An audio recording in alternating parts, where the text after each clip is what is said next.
Hrutkay of Hrutkay Mods, and welcome to episode 9 of season 4 of my PowerPC series. Today's episode is going to be special, but before we take care of that, let's briefly mention where we are. We're in the area between my dining room and kitchen, and we're smack dab right in the middle right now. And this is the best area I have right now to film because you know the status of the studio, and I just don't feel like going over there right now. Long story, but getting off topic here. We're going to be attempting a new way to film where I control everything with my watch, which has been interesting so far. I tried this once before on, I think, the last episode of this series, and now we'll also be recording the audio with my AirPods, which I don't know if it's going to come out right. If it doesn't, we'll go back to the old format, but we'll see what happens. But in today's episode, we're going to be doing some upgrading to a former system that's been in the series before, and that former system is my PowerBook G3 Wallstreet 2, aka the PDQ. This has a 2.66 megahertz G3 in it. And what we are doing today is upgrading this 266 to a 300 from this part system right here. This part system right here is a little worse for wear, and from what I can tell, has had a rough life. I actually got this system with a dock that I got, I think it was either on Facebook or eBay. I believe it was Facebook. Guy was selling a dock I've been looking everywhere for. This was about a year or so ago. Might have been 2 years now. And this came with the dock. This didn't work. The dock works fine. It's a dock. It should work fine. There's not much to one of those things. And that will be in a later episode of the Mac Oddware series probably. But this, I decided I use it for parts because it won't power on, don't know what's going on with it. But as I was starting to open it up to strip it for parts and stuff, I realized it's got a G3 300 in it, which I believe was the most powerful CPU you could get for one of these models from the factory. Of course, there were upgrade cards and stuff. They're a lot more powerful. If you want a factory system with the most powerful you could get, you got the G3 300. So we'll be taking the, showing you this system a little bit, showing you just how rough it really is. It's not worth really trying to save, but we will be taking that apart in the video and pulling the G3 out of it and sticking it into this system here, which is currently running Xbench. And yeah, it's just cranking away there. Kind of looks frozen right now. It's running Tiger. I mean, OpenGL test isn't exactly the best thing for this thing to be doing. It may be frozen. Oh, there it goes. Okay, yeah, it's still running away. But yeah, we'll be upgrading this system, and that's about it. Let's get to it.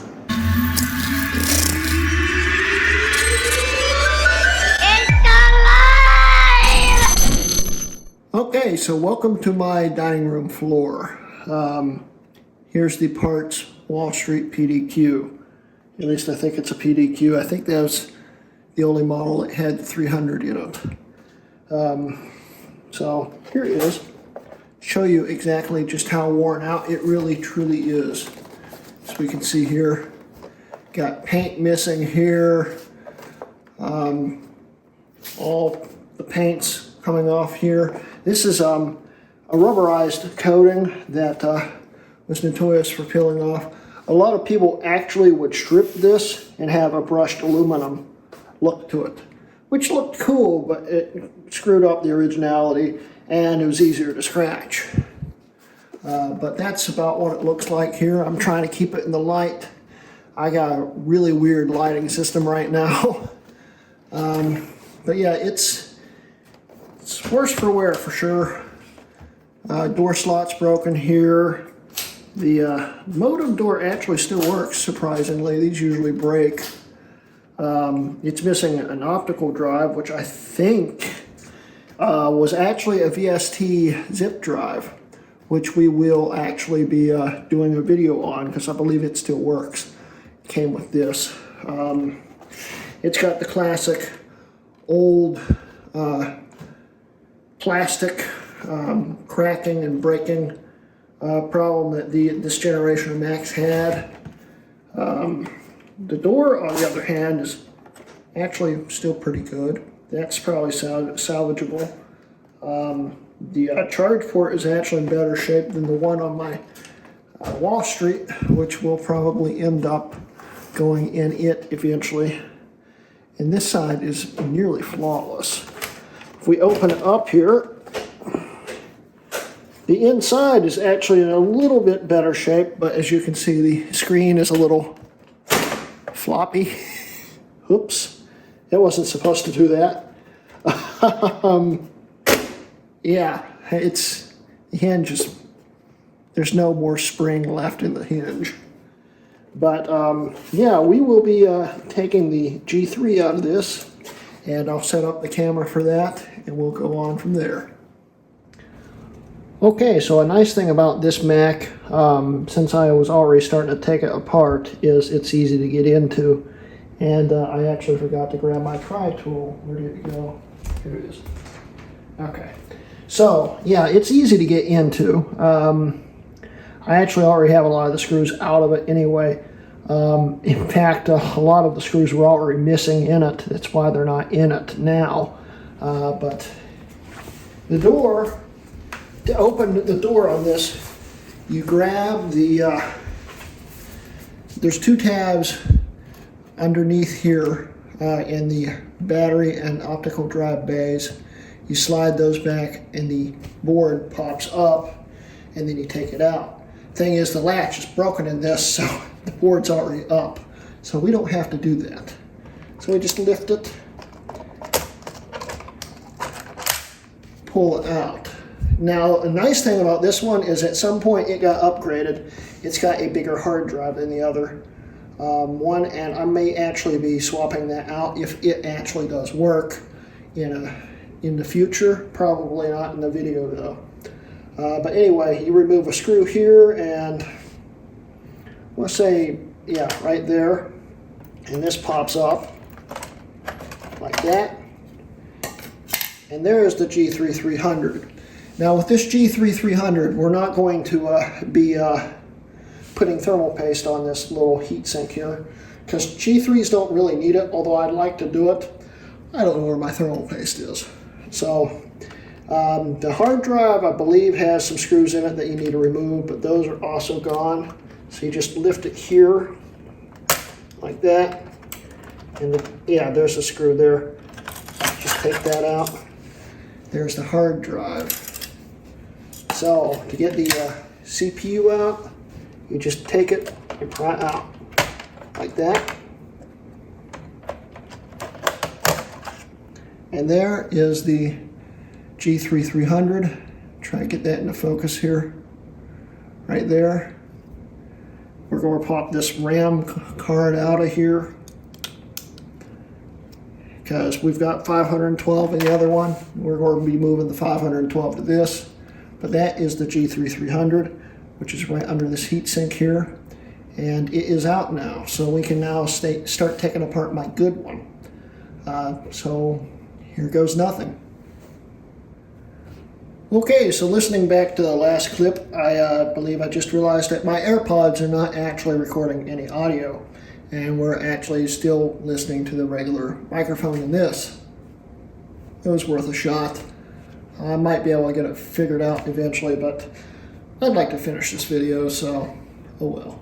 Anyway, here is my 266 PDQ, and it is in actually fairly good shape. If we actually push the screen, see, it doesn't slam down because the hinges are good in it. And this system is actually built out of two PowerBooks. One of them became Colin Mister's test mule, but I don't think he ever actually finished. He had a lot of issues with it though. It wouldn't fully boot up, and when it did, it would crash pretty quickly. The card ejection didn't work, and there's a lot of things wrong with it. I took parts from that case and parts from this case to make the best one I could get. I also believe the keyboard from that system's in this, but the ribbon cable is a little messed up. It works fine, but this is really nerve-wracking because every time I open it, I risk it never working again. So, yeah. But we're going to pray it works. So we're going to show you how this comes apart. Lay this down a little bit there. So we need to eject the drives here. That's the battery.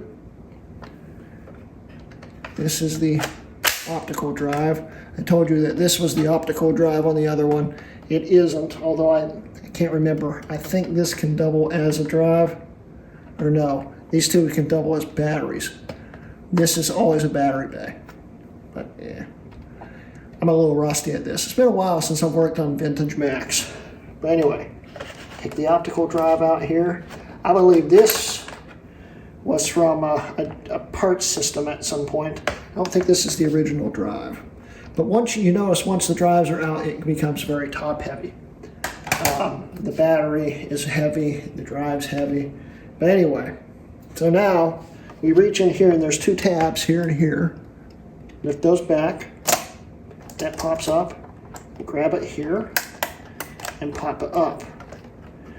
And then the keyboard carefully flips around. And this is where the ribbon cable's all messed up, so I'm trying not to mess with it too much. But, yeah, the screws are stripped on this one. That's going to be interesting. I'm going to get something to support the screen a little better so it stops flopping around. And we'll start filming again in a second. I'll be right back. Yeah, I didn't have to look far. I literally just stuck the drive and the battery under the screen. And now it's mostly stable. Could probably wedge it back up a little bit further. Yeah, they collapsed a little bit. There. Now it's nice and solid. So let's get you guys centered a little bit here.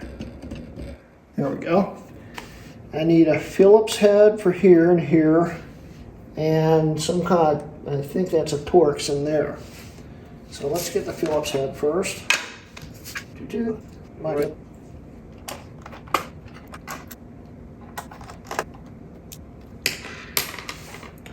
All right.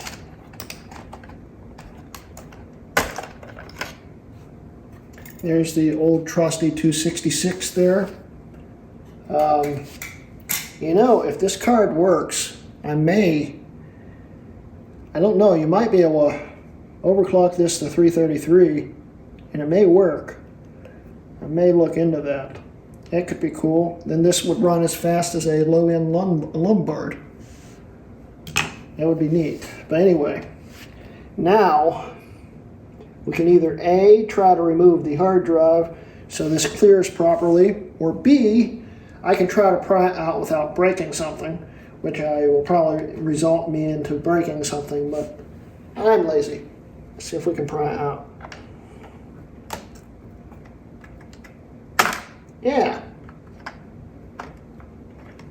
I don't know if it's going to clear or not.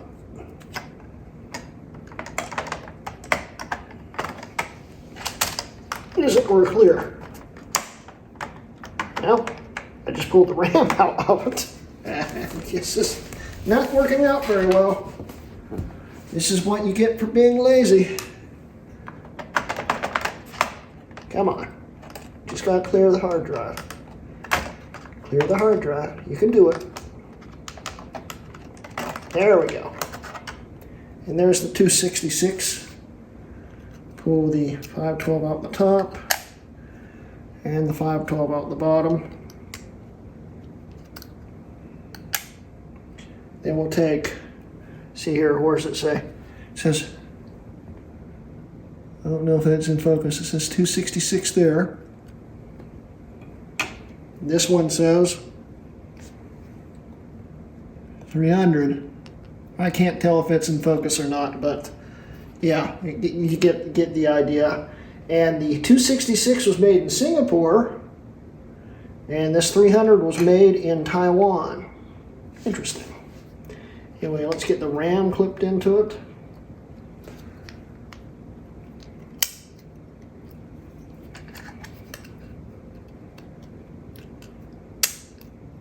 Like so. Then we slot it back down.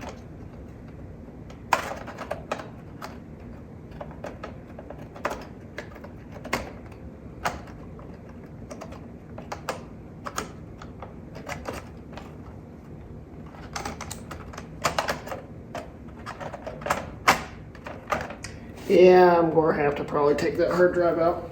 I'm trying to see if I can do it without doing that. All right, let's see here.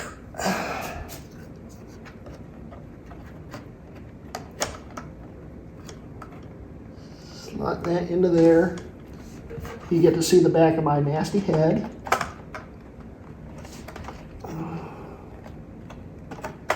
There we go. Now, when I push down, it clears the hard drive, and now I can clip it in.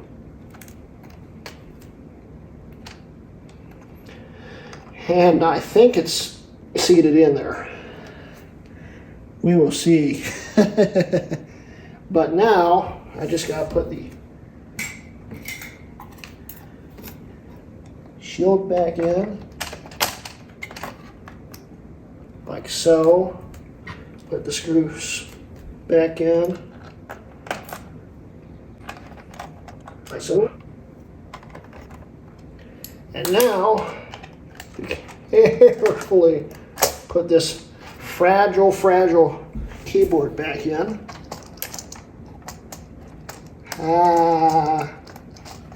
Always makes me nervous playing with this one. Won't go in. I want it to go in. There it goes. All right. And then clip. Did it actually clip? Yeah, I guess it did. It's in there. And now we can put the battery and the drive back in, which, where'd it go? Oh yeah, it's under the screen. So we lift that up. Drive.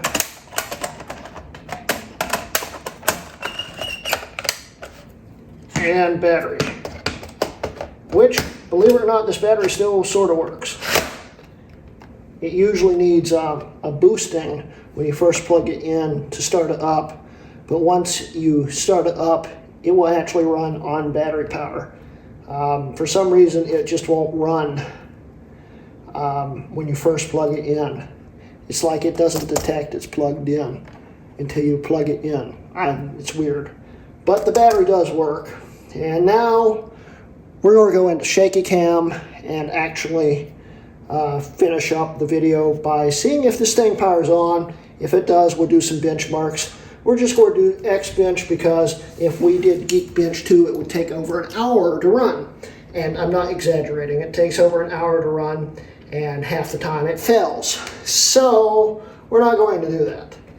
So let's go into shaky cam and go into handheld mode. And we'll be right back. Okay, we have yet to plug it in yet because when you plug it in, it does its first post process. And well, I want to see if it does its first post process. So, we got power cable right here. Carefully plug it into the semi-broken power port here.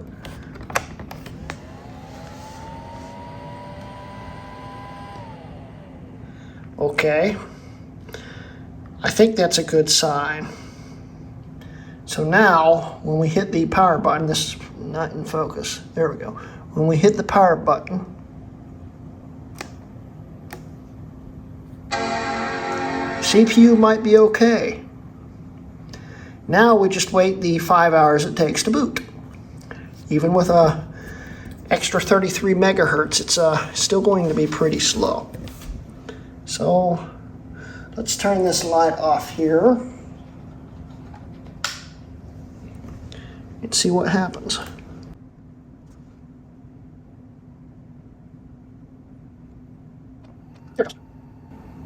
Well, that's a good sign.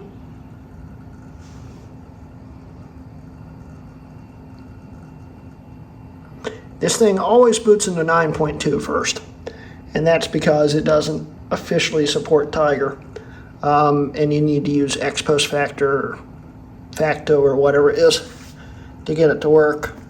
But let's see if 9 boots up without any RAM errors, which is very common, especially when you have unknown hardware in it. I can tell you safely that it is booting up quicker. It's cool to know that the CPU at least works.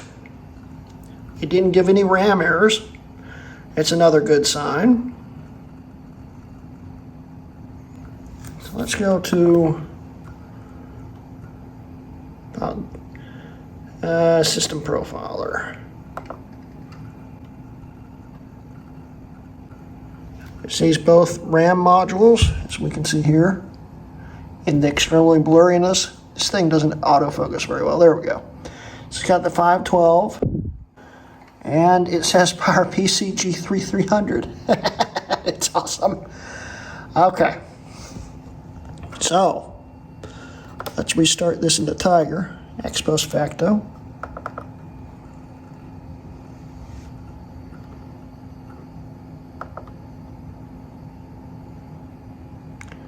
Restart. Restart. And now we just play the waiting game again.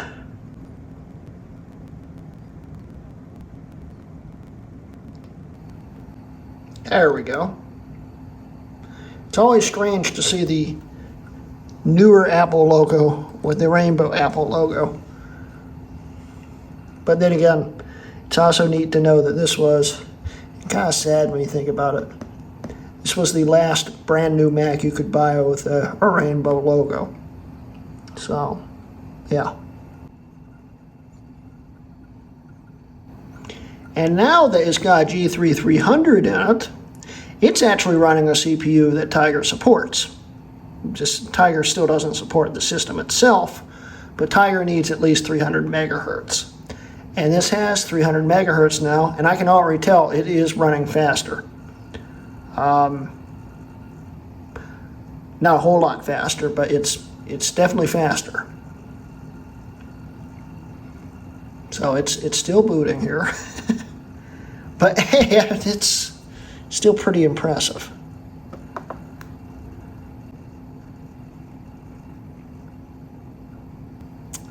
The time's definitely wrong. Because it's actually not even, it's about to be Friday, it's still Thursday night. Well, it's definitely not 4:20 a.m. But anyway, let's go to About This Mac. And it says 300 megahertz PowerPC G3. Now, of course, I didn't show you what it looked like with the 266 because we've done a video on this when it had the 266 in it. So there's not much of a point. But if we look here, it says PowerBook 1998, 300 megahertz, 67 megahertz bus speed, which is actually, I think, a 66. It gets rounded up because it's like 66.6 or something like that. But it's actually a 66 megahertz bus. But yeah, that's also why the system would identify itself. Hey, it's 1987. How about that? But anyway, that's also why the system would identify itself as a 267 megahertz because it rounds up. Anyway, just for some giggles here. We'll open up the coconut battery so you can see that the battery does work. I'm not going to unplug it, but it does work. Still, today. It's amazing.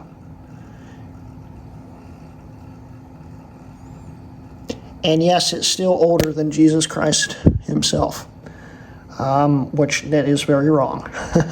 It's like, I think 30 years before Jesus was born or something like that. But anyway, yeah, but look at that.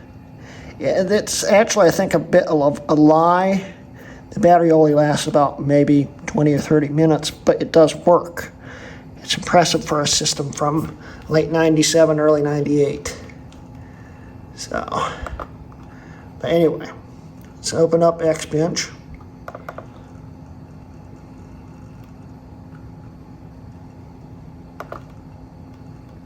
Okay, so before I start this, I am going to see if there's a way I can prop this camera up so it doesn't do this the whole time while we're waiting for the process to finish. So, I'll be right back.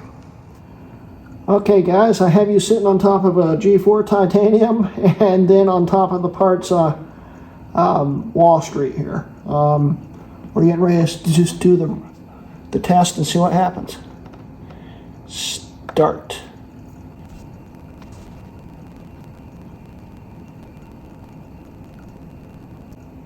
And we are going to stop this because I just realized that the hard drive is indexing itself, which is screwing up the benchmark. So, stop. Watch this. Indexing. Yeah, and it won't stop. Please wait. I don't want to wait.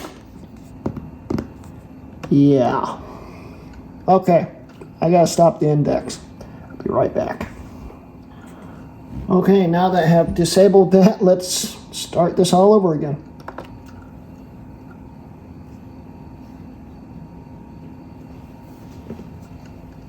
I can already tell it's a really big difference. Kind of makes me wonder if it was indexing during the 266 benchmark. I hope not.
Alright, so we got our results. So let's first pull up the 266 results, which I hope are accurate now that I realized it was indexing before. If they're substantially different, we know that it was probably indexing the last 2 times I ran this benchmark. Let's see what happens.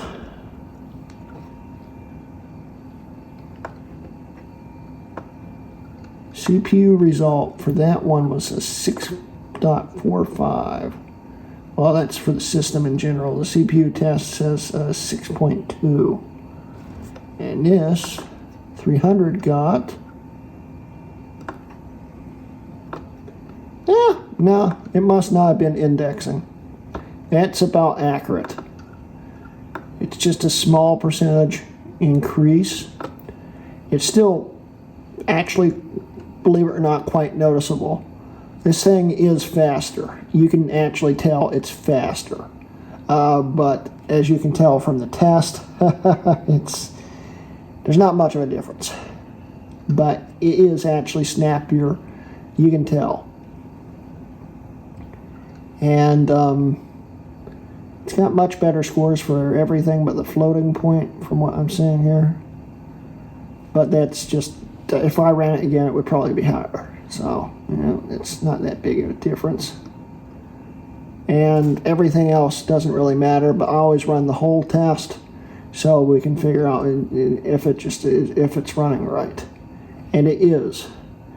We got a 7 before we got a 6.45. So that is an improvement. It's not a huge one, but I'll take it. So yeah, we got a, let's actually save that.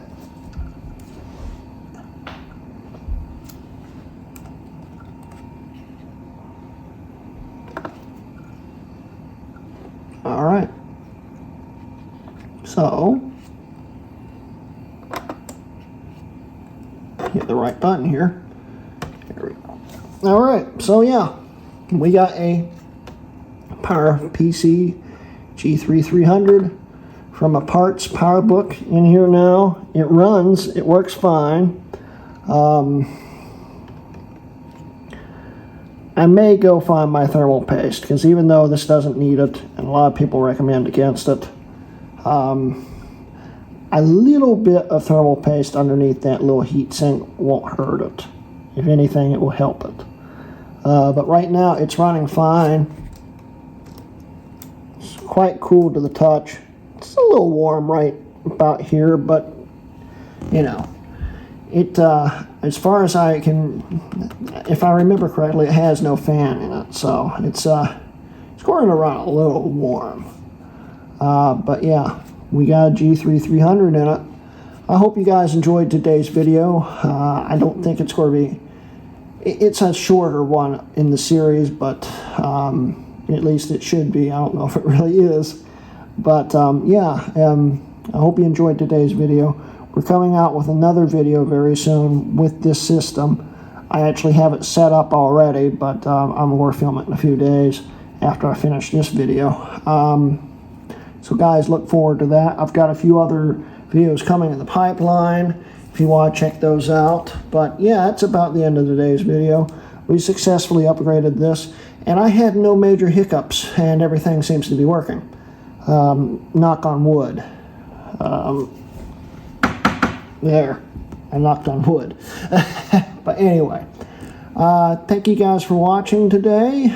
Don't forget, I do have a Patreon if you'd like to support me and see these videos at least a day early, sometimes earlier, depending when I do the bulk uploads and stuff. We may also be doing some exclusive stuff in the future. I have a few videos that I may be releasing just to Patreon. I don't officially want to release it, so you might see that on Patreon sometime soon.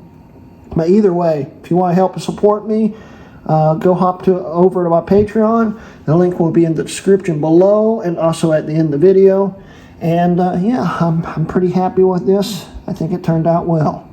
Anyway, thank you guys for watching, and this has been a Hrutkay Mods video.